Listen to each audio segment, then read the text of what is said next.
Hey, Daily Dosers. My name's Austin Payne. I'm one of the high school pastors here. And do you ever read the Old Testament and have these moments where like God's presence is so visible, it's so obvious that you almost envy it? Right? Like I always think about God leading the nation of Israel out of Egypt and there being this pillar of fire or this pillar of smoke. And almost in 2023, looking back at that going, how insane would that be?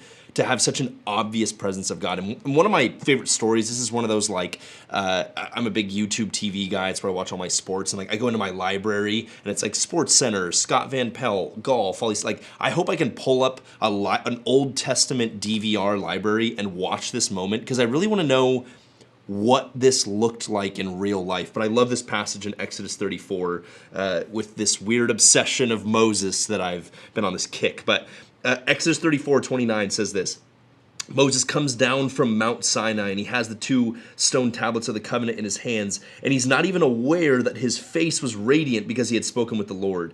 And when Aaron and all the Israelites saw Moses, his face was radiant, and they were afraid to come near him, but Moses called to them. So Aaron and all the leaders of the community, they come back to him and they speak to him, and then afterwards the Israelites come back near to him, and he gives them all the commandments that he's been given in the Mount Sinai. When Moses finishes speaking to them, he puts a veil over his face, but whenever he entered back into the Lord's presence to speak with him, he removed the veil and he came out.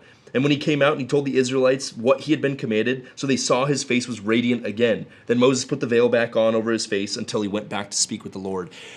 There's this bizarre moment where Moses enters into the presence of God and he comes out and his face, I don't know what that is. He like radiating? Is it like bright? Does he have like a ring light behind him? Like what is this that's happening right here where his face is radiant because he's been in the presence of God?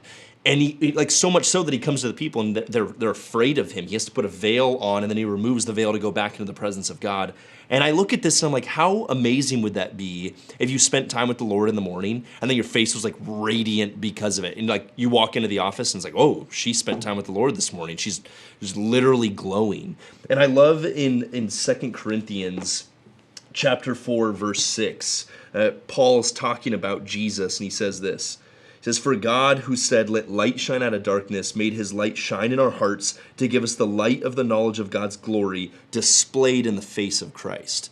See, Moses would enter into God's presence and then come back to the people and put a veil over and then enter into God's presence. And while we might look at some Old Testament like presence of God stuff and almost envy it, we read all over the New Testament that in the person of Jesus, we see the full glory of God displayed. And then we have access to that Jesus, and we have access to God through Jesus. Colossians will go as far as to say, it's Ephesians chapter 1 will say that we have prosagoge access. It's that Greek word prosagoge. It was a position in Oriental courts. The prosagogue would go before the emperor and go, hey, because this person is with me, they don't need to die. Like if you just walked into an emperor's presence, you'd be killed.